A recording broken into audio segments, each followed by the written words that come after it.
Sachin Kanakpur Kansad Shri Ramnagar society ખાતેથી વનસ્પતિજન્ય માદક પદાર્થ ગાંજાનો કુલ જથ્થો 15.930 કિલોગ્રામ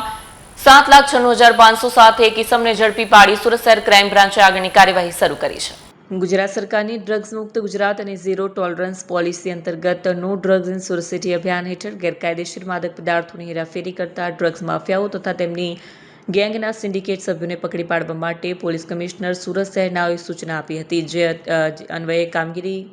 કાર્યશીલ છે. ગઈકાલે તારીખ 3/4/26ના રોજ ક્રાઇમ બ્રાન્ચ સુરત શહેરને મળેલ ચોક્કસ એનડીપીએસની બાતમીના આધારે ક્રાઇમ બ્રાન્ચના પોલીસ ઇન્સ્પેક્ટર તથા પોલીસ સબ ઇન્સ્પેક્ટરનાઓએ રેડનું આયોજન કરી સુરત શહેર સચિન કનકપુર કંસાળ શ્રી રામનગર સોસાયટી ખાતેથી આરોપી સરેન્દ્ર ઉર્ફે ગોલ્ડન બાબલા પ્રધાન, ગઢ નંબર 10 બીજા માળે, plot number 3045 3046 Shri Ramnagar society